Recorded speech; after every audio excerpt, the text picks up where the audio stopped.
Hola, Doc, sí, se escucha súper bien. ¿Está escuchando bien? Listo, perfecto. Bueno, buenas tardes a todos. Vamos a empezar con otra de las reuniones del grupo de interés en anestesia. O sea, en la práctica anterior, en la última que tuvimos pues dentro de los casos clínicos, estuvimos discutiendo en parte o sea, el manejo como vasopresor inicial para el manejo pues, del paciente inestable después de una secuencia de intubación rápida.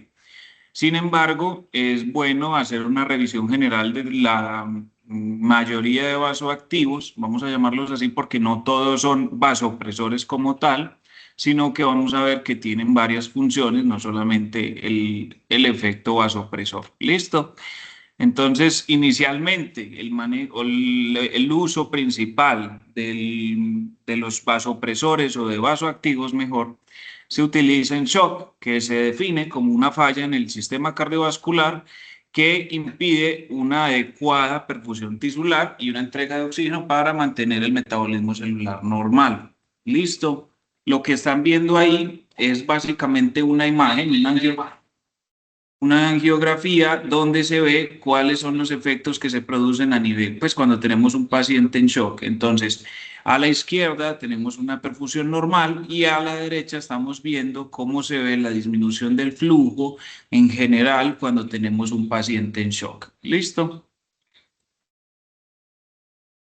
Ahora, ¿qué vamos a tener acá? La parte que tenemos ahí es la fórmula que es el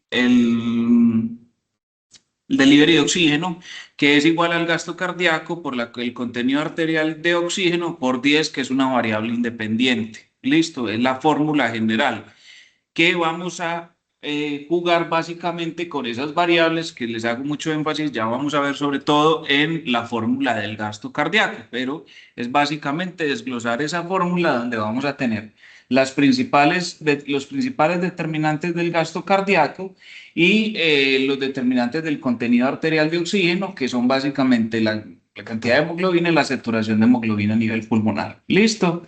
Ahí tienen la fórmula derivada también de la concentración arterial de oxígeno, pero para fines prácticos nos vamos a quedar con lo que es las variables de la presión arterial y el gasto cardíaco. ¿Listo? Entonces, vamos a tener dos grupos básicamente, vasopresores y no constrictores y vasoconstrictores, que el objetivo va a ser mantener una presión arterial sistólica mayor de 90 o una presión arterial media mayor a 65 o 70, dependiendo de muchas partes de donde lo lean. Y una de las cosas importantes es, acuérdense que hay pacientes que tienen una autorregulación o la curva de autorregulación que se moviliza a la derecha, no podemos tolerar unas presiones arteriales medias tan bajas porque ese paciente ya se considera en ese punto como hipotenso. ¿Listo? Y vamos a tener los inotrópicos, inodilatadores e inoconstrictores, que básicamente es mantener un gasto cardíaco de 5 litros por minuto o lo que también es una variable que se calcula, que es el índice cardíaco de 2.2 a 2.5 litros por minuto por metro cuadrado. ¿Ok? Entonces, la finalidad del manejo de los vasoactivos es mantener la perfusión tisular, la presión arterial media, el gasto cardíaco, el delivery de oxígeno y la función ventricular. ¿Listo? Revertir la vasodilatación, que es donde llega básicamente todo paciente que entra en shock. Ese es el principal objetivo, revertir esa vasodilatación. Mejorar la perfusión cuando ya no tenemos un efecto positivo con la reanimación hídrica, que por varios factores fisiopatológicos, no solamente es o sea, por ejemplo, tenemos un shock distributivo. En el paciente el shock distributivo no se beneficia tanto de aumentar el volumen, sino que se beneficia de aumentar las resistencias vasculares periféricas. Nuevamente, lo que les decía, mantener unas presiones arteriales medias mayores de 65, de 75, lo que les decía a los pacientes que tienen una curva de autorregulación desviada a la derecha. ¿Listo? Entonces, vamos a separarlos de la siguiente manera. Si tienen efecto inotrópico directo, vamos a verlo si tienen o no. y vamos a ver qué efecto vascular periférico tienen, si son vasoconstrictores o si tienen efecto de vasodilatación. Entonces, en los que tienen efecto inotrópico directo y que son vasoconstrictores, vamos a tener principalmente noradrenalina, adrenalina y dopamina. Y en los que tienen un efecto inotrópico directo, pero que pueden generar inotrópico directo, perdón, y que pueden generar una vasodilatación, tenemos la dobutamina, el bilrinone y el levosimendan. ¿Ok? Y en los que no tienen efecto inotrópico directo y que tienen efecto de vasoconstricción a nivel periférico, tenemos la fenilefrina y la vasopresina. Y por último, en el último grupo que tenemos los vasodilatadores, que son nitroglicerina, nitroprusiato y nesiritide, perdón. ¿Listo? Entonces, nos vamos a quedar que los dos de arriba son los que llamamos vasopresores. Y los dos de la columna izquierda, a nivel pues vertical, son lo que llamamos inotrópicos. ¿Ok? Esta es una parte importante para aprender a diferenciar qué medicamentos vamos a utilizar dependiendo pues del efecto que estemos esperando. ¿Listo? Importante es acordarse que los inodilatadores mejoran el gasto cardíaco aumentando el inotropismo, el cronotropismo y disminuyendo la poscarga. ¿Listo? En escenarios donde ya no, pues que tenemos solución de la hipotensión, estos medicamentos son ideales ya que mejoran la eh, perfusión miocárdica, ¿ok? Ahora bien, dentro de las características, que era una de las cosas que lleva como a pensar o a facilitar el efecto que estamos deseando, es diferenciarlos por los receptores que vamos a tener involucrados de acuerdo al medicamento que estemos utilizando. Listo, entonces en la parte de arriba vamos a ver que los receptores de la norepinefrina son los, pues predominantemente, ya les voy a mostrar un cuadro adicional donde divide como de acuerdo a qué tanta predominio tiene por alfa 1, por beta, etcétera, etcétera, pero es básicamente este. ¿Listo? Norepinefrina, epinefrina y fenilefrina son principalmente agonistas alfa 1, ¿ok? Que van a generar vasoconstricción. ¿Listo? Y en la dobutamina vamos a tener un beta 1 que son básicamente los que aumentan el inotropismo. Esto es importante como los principales descriptores de cada receptor, por decirlo así. ¿Listo? Igualmente, pues ahí están los otros, la epinefrina, miren que tiene un componente alfa 1 que lo tenemos arriba y beta 2 que ya sabemos que también puede producir broncodilatación. Y la parte de arriba, que es la norepinefrina, también tiene un efecto sobre receptores beta 3. Este es el cuadro que yo les decía que de acuerdo pues al medicamento pues tienen mayor afinidad por unos o por otros receptores, ¿cierto? Y básicamente qué efecto producen sobre diferentes variables, ¿listo? Sobre la frecuencia cardíaca, sobre el volumen sistólico. Esta es una tablita que es buena que pues la guarden y la tengan dependiendo pues de lo que el paciente tenga su déficit para escoger de manera específica qué vasoactivo necesitamos en ese tipo de paciente. Hay una cosa importante que es la tablita que les pongo abajo, que son unas condiciones especiales en las cuales los vasopresores podrían mejorar, según estudios, la perfusión coronaria, que es importante que lo tengan porque no son, si se dan cuenta, no son escenarios como muy extraños. Por ejemplo, un paciente con taponamiento cardíaco, un paciente con estenosis aórtica, con embolismo pulmonar, hipertensión pulmonar, falla cardíaca de origen sistólico. Entonces, y en los pacientes que se esté haciendo RCP, entonces es importante que lo tengamos en cuenta para que en estas, específicamente en estos casos, tengamos consideración del uso temprano, que lo vamos a ver más adelante, que el uso temprano de los vasoactivos. Ahora vamos a desglosarlos. ¿Listo? Entonces, aquí está un poquito más como sí, descrito como cada uno de los efectos que puede producir cada agente, ¿ok? Entonces, miren la norepinefrina, cuáles son sus indicaciones en el shock séptico y cardiogénico, cuáles son los efectos que van a generar y lo que les decía, la unión a los receptores. Si ven, por ejemplo, la diferencia entre la norepinefrina y la epinefrina, miren que tiene mucho más potencial beta 1, la epinefrina, son más taquicardizantes que la norepinefrina y su efecto vasoconstrictor es muy parecido.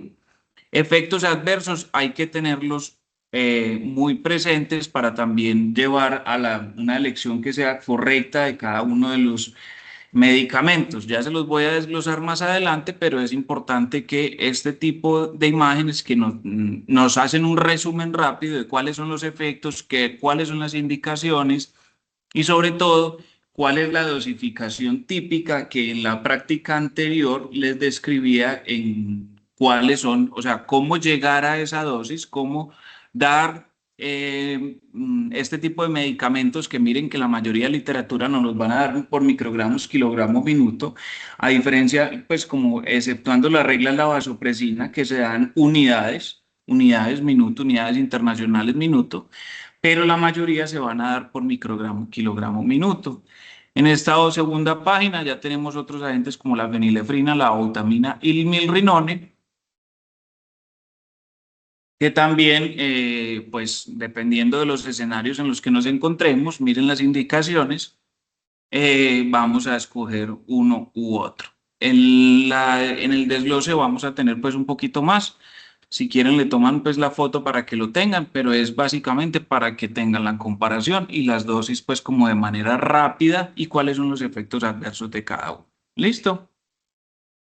Entonces vamos a empezar con la noradrenalina, que es como muy común. Yo creo que la gran mayoría ya ha visto pacientes con norepinefrina montada en alguna de las cosas, e inclusive es como muy de primera mano, se utiliza en muchos escenarios para el paciente que ya tiene una hipotensión que no responde a líquidos, ¿ok?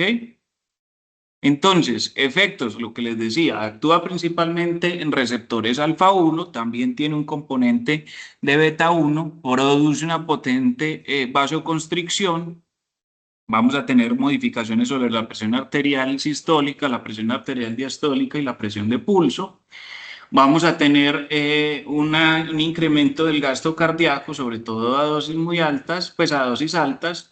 Hay un aumento del flujo coronario a dosis de mayores de 0,5 a 1 microgramo kilogramo minuto. Pero vamos a ver que entre los efectos, cuando ya se llegan a esas dosis, ya les voy a mostrar más adelante que hay unos estudios que han demostrado que a esas dosis tan altas lo que se ve es un aumento en la mortalidad. ¿Listo? Efectos secundarios, va a producir una bradicardia refleja. Tenemos que tener como cuidado con esta parte porque si producen una bradicardia tienen que tenerla, a ver si tienen que compensarle con algo más. En infusiones prolongadas puede producir un efecto tóxico o puede producir isquemia tisular por la vasoconstricción potente que tiene. ¿Listo? Lo que les decía es de indicaciones, es la primera línea, la mayoría de tipos de shock. Ok, se va escalando y ya de acuerdo a cómo va respondiendo el paciente se va definiendo si se beneficia de otro vasopresor o de mirar qué otras medidas vamos a hacer. Las dosis de 0,025 a 3 microgramos kilogramo minuto. A dosis de más de 3 microgramos kilogramo minuto es básicamente incompatible con la vida, o sea, ya es el efecto vasopresor es demasiado el que está haciendo y no vamos a lograr tener una perfusión general a nivel de los tejidos, ¿ok?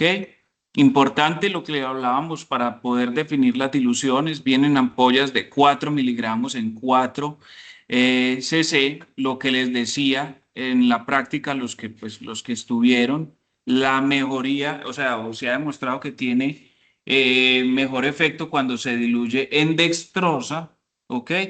Y ya ustedes definen en cuánto la quieren diluir, si la quieren diluir en dextrosas de 250, de 100, de... ¿Ah? ¿Por qué? ¿Qué tengo? No, estoy bien, estoy bien. Bueno, entonces, dentro de los efectos, hay una reducción de la mortalidad del 11% cuando se inicia tempranamente, ¿ok? y produce la mitad de riesgo de arritmia versus la dopamina. ¿Ok?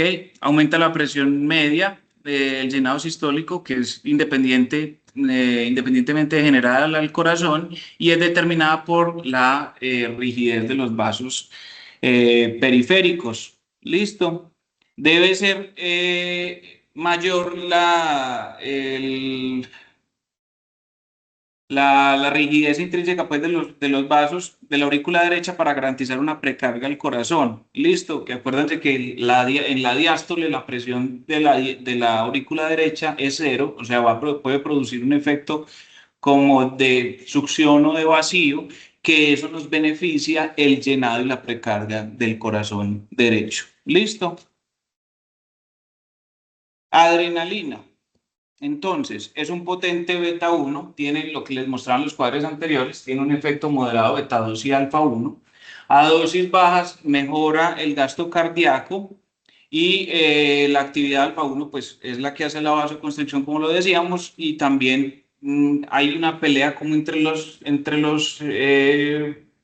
como entre los receptores, porque miren que como también tiene un efecto beta 2, el alfa 1 y el beta 2 tienen efectos que se contrarrestan. Entonces, vamos a ver que pues, dependiendo de las dosis, muchas veces depende de qué receptor se va a utilizar. Entonces, vamos a ver que a dosis altas predomina el efecto alfa 1, lo que va a llevar a un mejor flujo coronario, un incremento en la resistencia vascular sistémica, periférica y del gasto cardíaco. ¿Ok? Indicaciones. Segunda línea de shock con poca respuesta a la norepinefrina. Primera línea en anafilaxia, obviamente. En RCP, en broncoespasmo por su efecto sobre los receptores beta, ¿cierto? Y porque tiene ese efecto beta 1 tan potente, es una de las líneas o de elección en los pacientes que llevan con una bradicardia, ¿ok?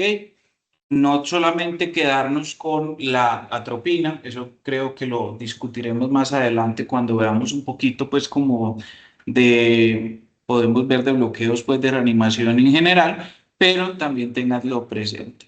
Una cosa, las guías o de las últimas guías de shock nos han llevado a que muchas veces la segunda línea no sea adrenalina, sino que nos vayamos a vasopresina, pero como la vasopresina no está pues como mundialmente disponible, o sea, se reduce a como a hospitales de mayor nivel, entonces tener presente que la adrenalina sigue siendo una herramienta de segunda línea en el paciente que no responde a adrenalina. Efectos de noradrenalina, perdón, ¿qué dije yo? Sí, bueno, ya me corregí. Efectos secundarios, lo que hablábamos ahorita, tiene efectos sobre taquiarritmias, puede generar isquemias. En las infusiones prolongadas pueden ser cardiotóxicos y producir isquemias en banda a nivel cardíaco. Una de las cosas que nos lleva a detenernos o a tratar de utilizar la menor cantidad de epinefrina es que produce una acidosis terrible. Entonces, es lo mejor tratar de manejar unas dosis intermedias para no llevar a ese paciente que de por sí ya tiene una disminución a nivel tisular, un aumento del lactato, la hipoperfusión tisular, que nos lleve a que lo vamos a prolongar con el uso de adrenalina. Ampollas de 1 miligramo por cc se puede diluir en dextrosa o en solución salina normal. Las mezclas que les pongo abajo es básicamente por lo que discutimos en la práctica pasada, de acuerdo a la dilución que ustedes quieran utilizar, pero tienen que saber cómo queda la dilución. Cuando usted dice cómo queda la dilución, es cuánto le queda por mililitro, ¿cierto? Y mucho cuidado con no las dosis, o sea, si son miligramos o microgramos, la denominación pues de la cantidad, ¿ok? Vamos a iniciar la dosis de 0,5 a 1 microgramo kilogramo minuto. Vamos a tener cuidado, la infusión inicial puede ir hasta 0,15, pero en infusiones cuando ya vamos llegando a 1 microgramo kilogramo minuto, ese es el máximo compatible con la vida. Entonces ya ahí tenemos que entrar a mirar qué vamos a hacer con ese paciente. A nivel metabólico puede disminuir la perfusión mesentérica, coronaria y renal, hay una disminución en el índice cardíaco, hay un aumento del pH, que era lo que yo les decía, hay un aumento de la creatinina y un aumento de la resistencia vascular sistémica. Por tanto, lo que le dice el segundo cuadro, lo que les decía, lleva a una hiperlactatemia, una dosis, a un aumento de la acidosis, perdón, por aumento de, pues esto no es como relevante, pero pues la descripción de la fisiopatología es como esa conversión del piruvato al lactato, si se acuerdan por allá en el ciclo de Krebs y esas cosas de hace muchos años, pero es importante pues que lo vean, para que los que digan que el ciclo de Krebs no se olvida después del primer semestre. Hay un aumento del gradiente venoso arterial del CO2, de la presión de CO2, que indica un defecto en la perfusión visceral. Lo que les decía, como tiene una disminución de la perfusión mesentérica, vamos a ver ese ratio, esa diferenciación entre el CO2 venoso y arterial. Cuando ya tienen infusiones muy altas, empeora la mortalidad a los 28 días de infusión, pues no que lleve 28 días con infusión, sino que el uso de ellos a dosis altas empeora la mortalidad a los 28 días, aumenta las presiones arteriales y venosas pulmonares, lo que nos lleva a un aumento del flujo pulmonar, ¿ok? Y de la resistencia pulmonar, que también es importante tenerlo. Vámonos a dopamina. La dopamina fue o sea, yo creo que si ustedes se hablan con los profesores, muchos les van a hablar de los beneficios que tenía la dopamina, bueno, que tiene la dopamina porque sigue siendo un muy buen medicamento, pero con los reanálisis nos vamos dando cuenta pues que hay unos vasoactivos que tienen mejor perfil, porque miren que, como les decía, es el precursor de la epinefrina y la norepinefrina, y aunque está todo ya muy discutido, esto hay algunos artículos que ya dicen que eso no existe, que depende que si tiene receptores dopa 1, dopa 2 a una dosis de 1 a 2 microgramos, que si son dosis intermedias es beta 1, que si son dosis altas es alfa 1. Eso ya está muy cuestionado, que es importante que tengan presente pues que se sigue describiendo en algunas partes de la literatura, pero hay algunos estudios que ya han demostrado que independientemente de si son dosis altas, medias o intermedias, puede tener efectos sobre los receptores en general, sobre alfa, sobre beta o sobre los dopa 1 y dopa 2. ¿Ok? Efectos adversos, tiene potencial taquiarrítmico y puede producir isquemia miocárdica y tisular. ¿Listo? Indicaciones es la segunda línea en pacientes con shock, pero que tengan bradicardia y que por su patología tengan bajo riesgo de arritmias. ¿Ok? Ampollas de 200 miligramos en 5 cc, diluidos en dextrosa, diluidos de la manera que ustedes quieran en dextrosa, pero es importante nuevamente lo que ustedes quieran. Les pongo el ejemplo de cómo les va a quedar para los que quieren quedarse con miligramos o los que se van a ir a microgramos, pues que me parece que es un poquito más claro al momento de hacer la dilución. ¿Listo? Infusiones iniciales, miren que no contemplamos las partes de la dosis intermedia, baja, no sé qué, es el rango que existe de la dopamina de 2 a 20 microgramos kilogramo minuto y ustedes ahí pues van titulando porque lo que les decía es idiosincrática la parte de la respuesta de la dosis dependiente, pero pues sigan conociendo cuáles son los efectos que puede tener los dopa 1 a nivel están presentes a nivel del cerebro, a nivel coronario, renal y mesentérico.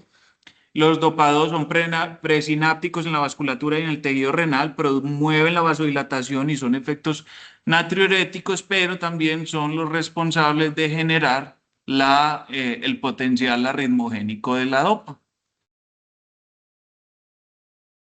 ¿Vamos bien? ¿Vamos rápido? ¿Qué dicen? ¿Dudas? ¿Preguntas? Muy bien.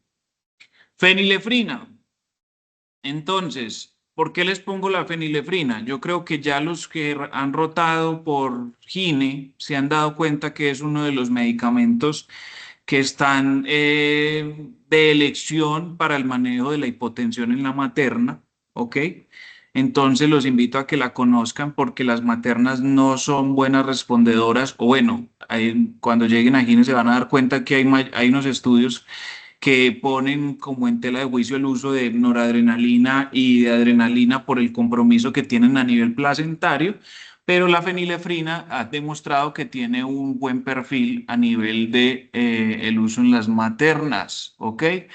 Se los presento de todas maneras porque lo pueden tener. Es un efecto alfa 1 adrenérgico puro, arterial y venoso, no pues produce vasoconstricción sin inotropismo ni cronotropismo porque es alfa 1 puro. La presión arterial media, por ser alfa 1 puro, aumenta es respecto al aumento de la resistencia vascular sistémica, disminuye el volumen latido, aumento, lo que lleva a un aumento de la poscarga sin aumento en el inotropismo. ¿Ok? Entonces, ¿qué es lo que nos dice ahí?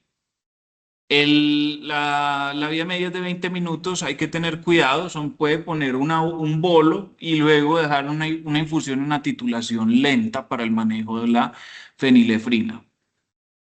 Importante, la bradicardia que genera por respuesta del estímulo de alfa 1, la respuesta normal del cuerpo es bajar la frecuencia cardíaca, lo que podría llevar a una disminución del gasto cardíaco y también por ese potente efecto alfa 1, pues pueden producir necrosis tinsular.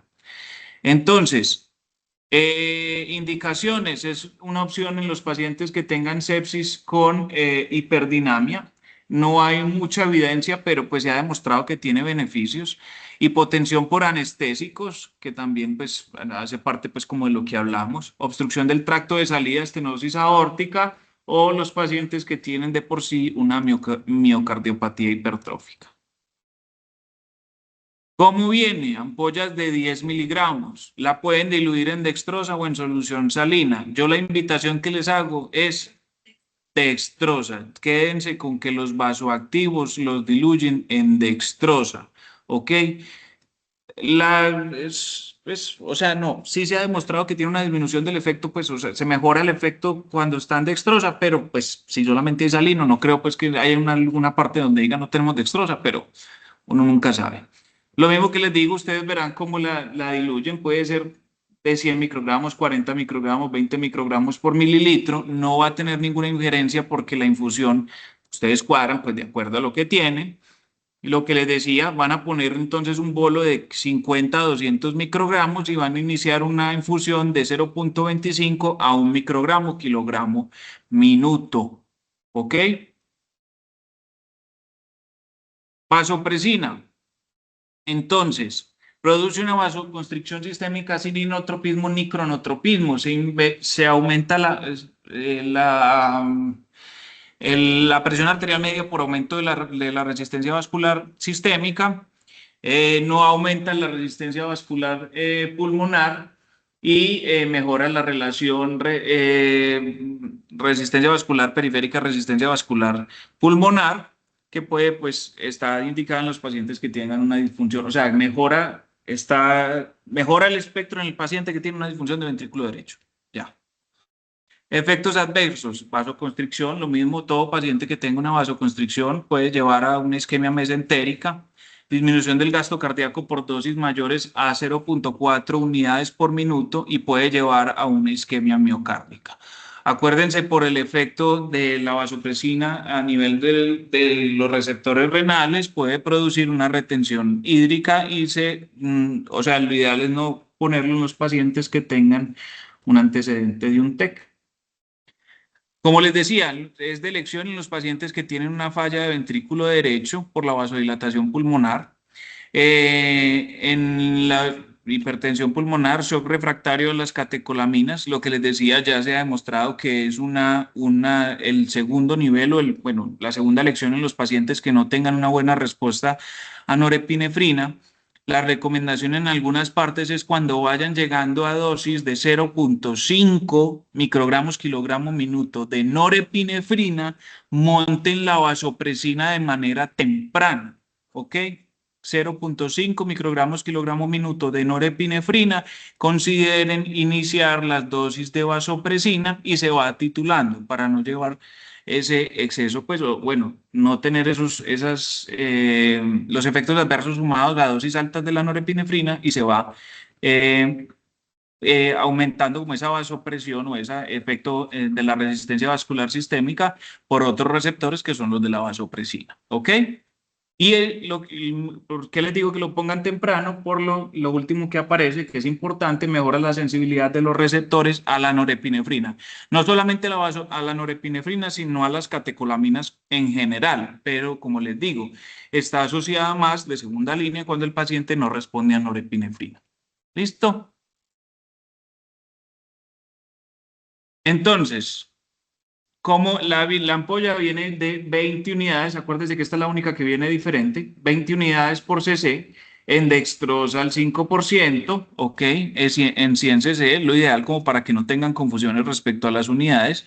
Vamos a iniciar las dosis a 0.01 a 0.08 unidades minuto. Inicialmente, si el paciente está muy potenso, pueden poner un bolo de 40 unidades y la dilución, pues lo ideal es como les quede ahí para que sea de manera rápida, o sea, que lo tengan como presente al momento de iniciar el uso de la vasopresina. En 100 cc vamos a iniciarlo 10 cc hora, y lo que más o menos nos daría era 0.03 unidades minuto. ¿Listo? Bien. Entonces, se libera por aumento de la osmolaridad o hipotensión, en choque inicialmente de liberación de vasopresina y posteriormente hay un déficit. Es ahorrador de norepinefrina, restaura el tono pléjico vascular por tres mecanismos. Hay activación de los receptores de vasopresina 1 con modulación de los canales de potasio dependientes de ATP. Hay modulación de la respuesta de óxido nitroso, de óxido nítrico, que era lo que les decía en la diapositiva anterior, ¿cierto? Que mejora por la liberación de óxido nítrico la parte de la vasodilatación a nivel pulmonar. En los receptores de vasopresina tipo 1 en el músculo liso y los tipo 2 en el riñón genera vasoconstricción y retención de agua. Entonces hay que tenerlo en cuenta nuevamente. Hay unos estudios que demostraron que tenía menor vasoconstricción cerebral y coronaria, no impactó en los niveles de CO2 y que pues la dosis era dependiente para generar ese aumento de la resistencia vascular sistémica. ¿Ok? Y se demostró que, lo que les decía, ahorrador de norepinefrina y menor mortalidad asociado al uso de la misma. En falla cardíaca, va a disminuir la presión del fin de diástole y mejora la diuresis. Acuérdese pues las descripciones de la falla cardíaca. En la falla cardíaca pues fría vamos vamos a realizar un aumento de la resistencia vascular sistémica por el sistema renina-angiotensina-aldosterona, ¿cierto? Es muy severo y no dilatador. Vamos a tener en cuenta el nitroprusiato en ese tipo de pacientes. Los inotrópicos aumentan la mortalidad, porque hay una alteración de la expresión génica en las apoptosis que es secundaria y genera arritmias malignas secundarias a esa apoptosis. No vamos a hablar en este momento, queda pendiente, pero una de las cosas que se utiliza, pues, o que vamos a tener es discusión más adelante, es del uso de la dobutamina, el levosimendan y el rimilrinón en el paciente con falla cardíaca. Hay un aumento del gasto cardíaco por mejoría del flujo renal, hay una mejoría del flujo renal y disminución de la resistencia vascular sistémica. La dobutamina estimula los receptores beta, lo que aumenta esto es rápido, pues como para que no nos quedemos sin ellos. Hay un aumento del gasto cardíaco y una disminución de la resistencia vascular sistémica, que mejora la contractilidad. El problema es que tiene poca respuesta a los receptores beta 1, que genera una internalización y desensibilización por estimulación crónica de los mismos. El beta bloqueo en pacientes crónicos, el milrinone, por tener una vía no catecolamino dependiente, puede producir una vasodilatación sistémica y requerir vasopresor. Hay unos estudios que dicen que no hay una mejoría respecto del levosimendan versus la dobutamina en una mortalidad de 180 días. Y el estudio Revive 2 y el Survive decía que había una mejoría de los síntomas con levosimendan sin mejoría en la mortalidad como tal. Que la dependencia, ojo con la dependencia de los inotrópicos en el paciente con trasplante de dispositivos de asistencia ventricular. En choque cardiogénico por infarto, todos los agentes que acabamos de ver aumentan el consumo de oxígeno y lo que aumenta entonces en el riesgo de necrosis y de arritmias malignas. O el balance que causa entre la isquemia y el aumento de las presiones de llenado del ventrículo izquierdo y lleva a una reducción del gradiente coronario, lo que lleva precisamente a ese efecto de esa necrosis pues, a nivel cardíaco. A dosis moderadas mejoran el inotropismo sin la estimulación alfa-adrenérgica. Ojo, lo que les decía, primera línea, la norepinefrina. La epinefrina, en el ojo que estamos hablando de choque cardiogénico por infarto. Epinefrina, tratemos de dejarla más atrás, no se recomienda por ese riesgo de acidosis y trombosis coronaria. Inicialmente va a haber un aumento de la vasopresina por compensación, paulatinamente van descendiendo, empeorando los síntomas.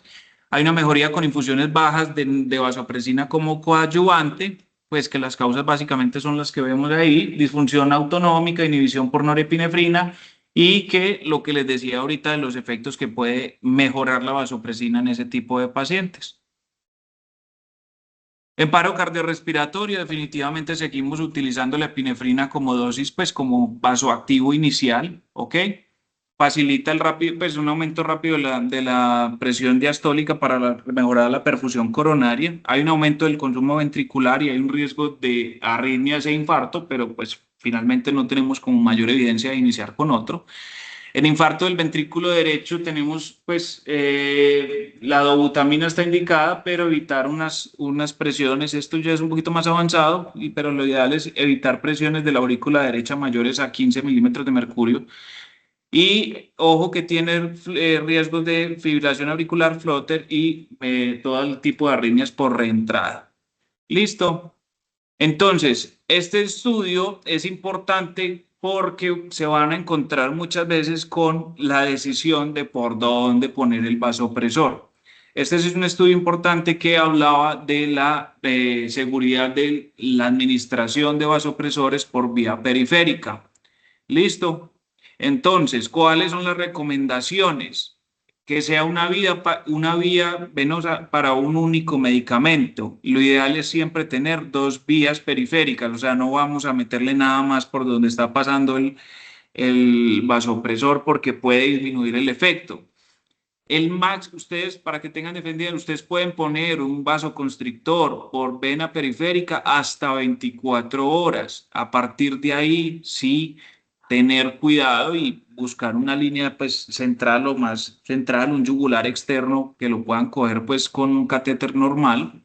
Evitar las zonas que tengan cercanía a estructuras nerviosas. Acuérdense que pues los nervios se nutren por inhibición y cuando se disminuye ese flujo por esa vasoconstricción, pues vamos a tener compromiso. ¿Listo? La parte de abajo es las recomendaciones que daba el estudio de acuerdo a la dilución, porque pues también entre más diluido, pues menos efecto inmediato tiene. ¿Listo? ¿Y cuáles son las dosis que se pueden tener máximo? Lo que dice ahí a mano derecha. ¿Cuáles son las dosis de inicio? ¿Y cuáles son las dosis máximas que se van a beneficiar? Pues, o bueno, que se pueden poner por vía periférica. ¿Listo? Entonces, ¿cuáles son los signos o los síntomas que tenemos que verificar en el paciente que estamos teniendo con pues que vamos a ponerle un vasopresor por vía periférica? Lo que vamos a tener ahí pues en el cuadro, ¿listo? Que tenga inflamación, que enrojecimiento o que ya vaya generando como esa formación como de pápulas. Una necrosis por eso el beneficio o se tolera hasta 24 horas a unas dosis no muy altas. Listo, puede haber una generación de las úlceras y entre los síntomas pues van a ver el paciente que pueda referir que tiene una sensación quemante, que tiene dolor o que tiene pues sensación de picazón. Son síntomas de que pues ese paciente ya no está como muy tolerable a los vasopresores por vía periférica. Esta era la última parte que quería como traerles de la charla, que me parece muy relevante porque se van a ver enfrentados a eso. El paciente que tiene un shock no es el más fácil de canalizar. Hay pacientes que es imposible de canalizar, así sea por cualquier experto porque hay disminución del flujo sanguíneo, de la vasoconstricción, etcétera, etcétera. Entonces, es una herramienta por la cual se pueden defender en cualquier escenario con un paciente que necesiten iniciarle cualquier tipo de vasoactivo. Eso es todo, jóvenes. Si hay alguna pregunta, alguna inquietud, si quieren que hagamos algún tipo de ejercicio que hicimos como en la práctica pasada de dilución y inicio de dosis, lo podemos hacer. Todavía tenemos tiempo. Como díganos si tienen alguna duda o inquietud, me pueden decir en este momento.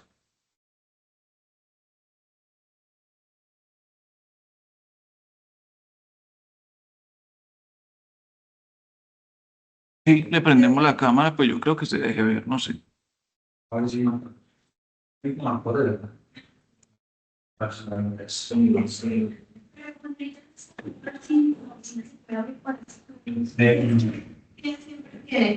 ¿Quién? Edwin. En esta ocasión. No, porque qué pecado.